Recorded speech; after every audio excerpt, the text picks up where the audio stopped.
Hey, howdy folks, Rampage here, and we're going to talk about NXT for August 10th, 2016.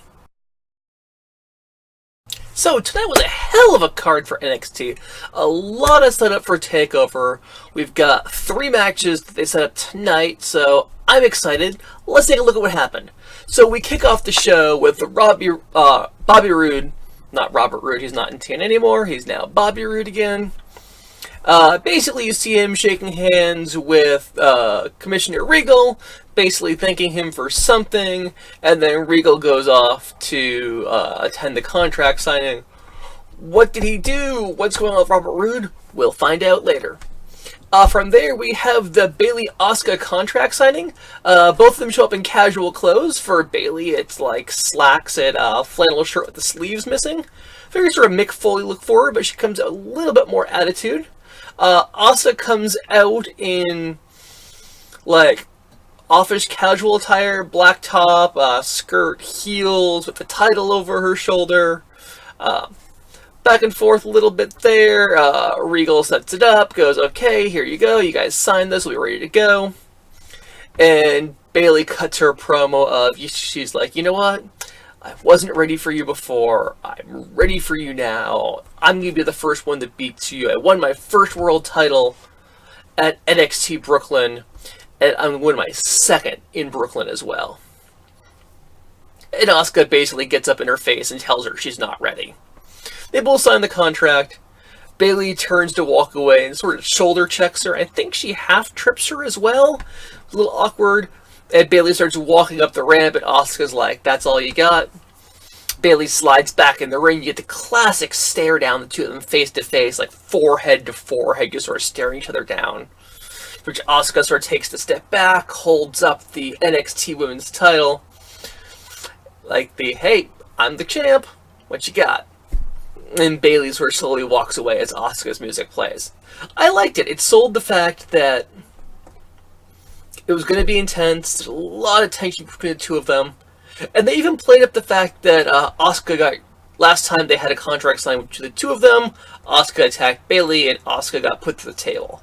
So I like the fact that there's a little bit of history there of, hey, you know what? We know it could happen here. They teased it. It didn't. It was still a really tense segment. I liked it. From there, we move on to the Authors of Pain with Paul Ellering. I'm digging these guys. They're big, hulking bruisers, and they literally just kick the crap out of people.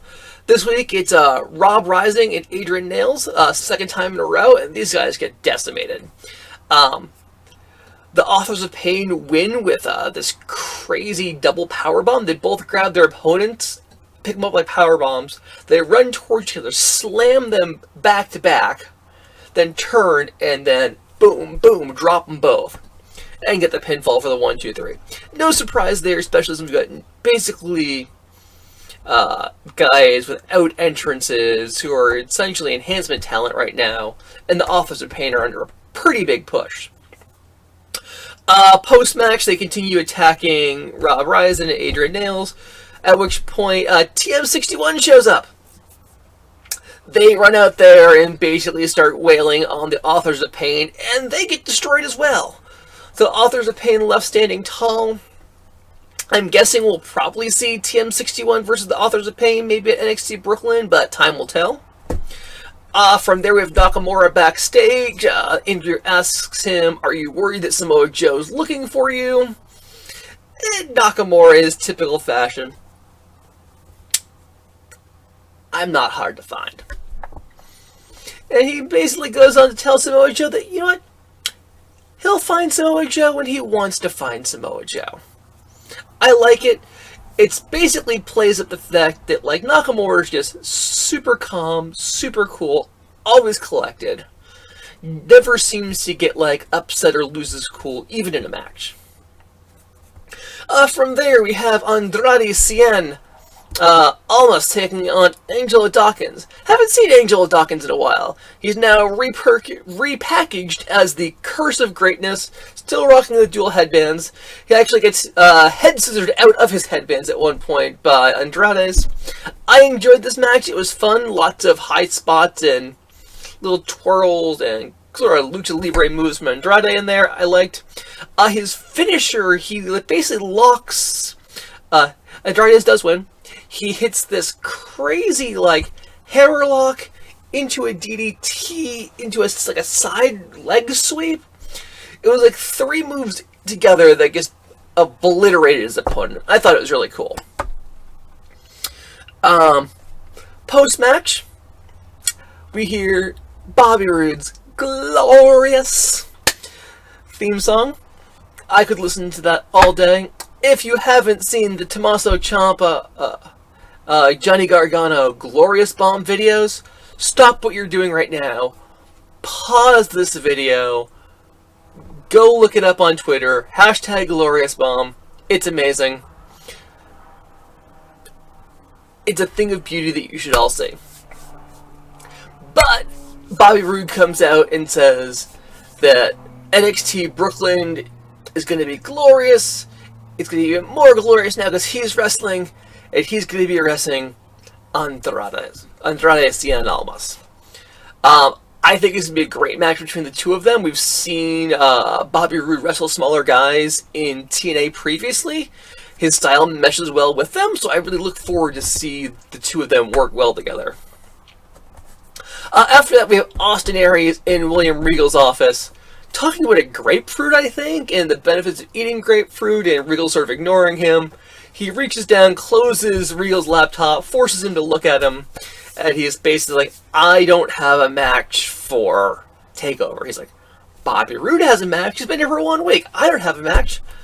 And he's like, fine, we'll give you a match. And your match is going to be against No Way Jose, who basically had a back-and-forth little feud with Aries a few weeks ago, which culminated in No Way Jose sort of doing the dance, and Austin Aries dancing with him, and then jumping him and beating the holy hell out of him.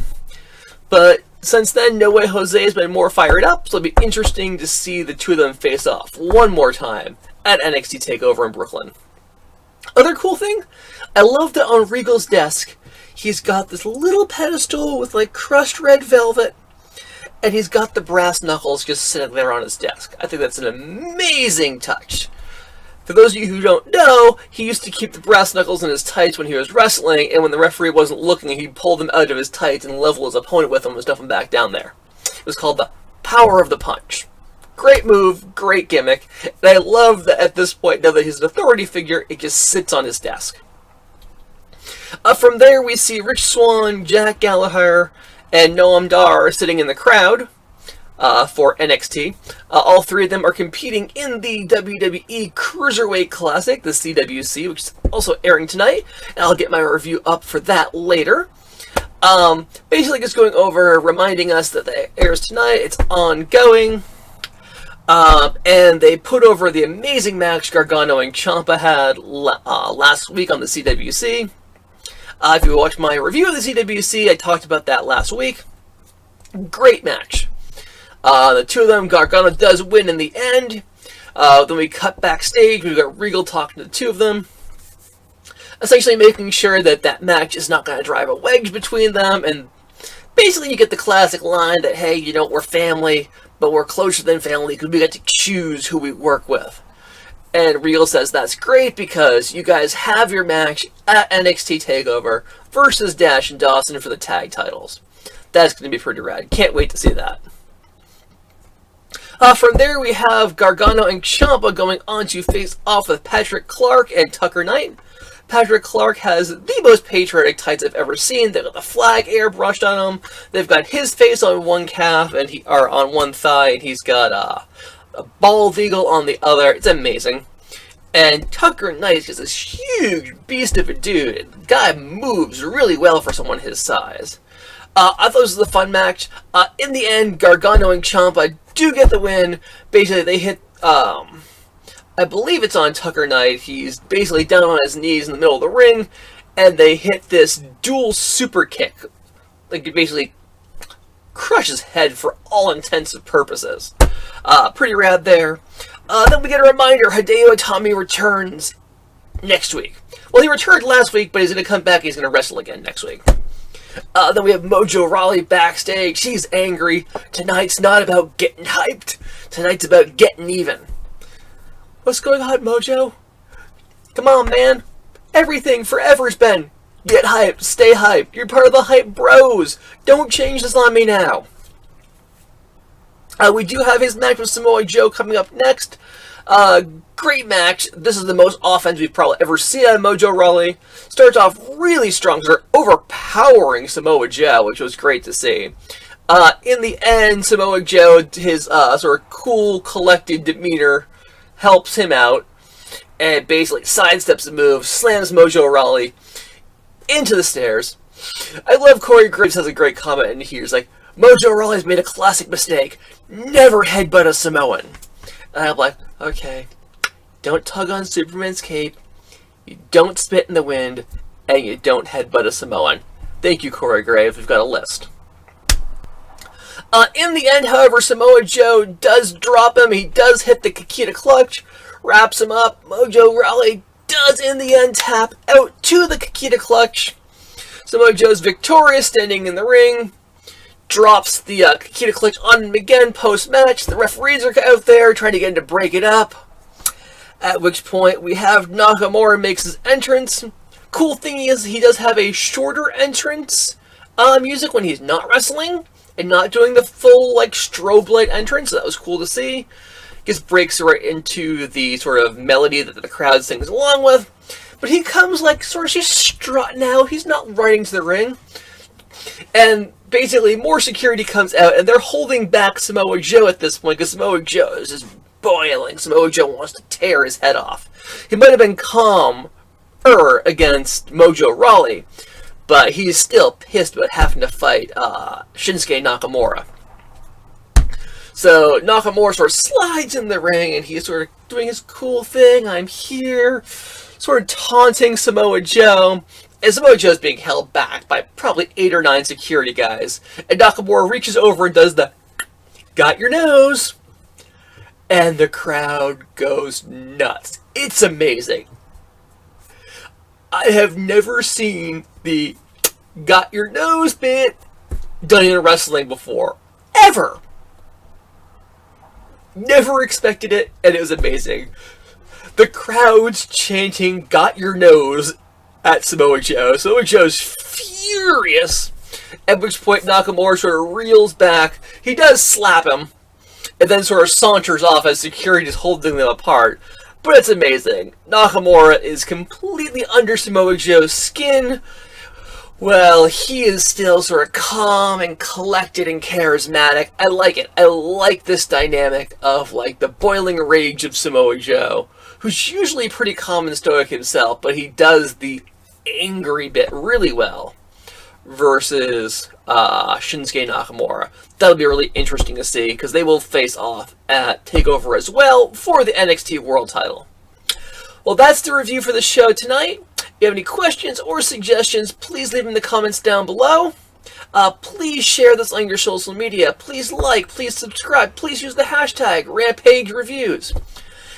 And we will all see you next week.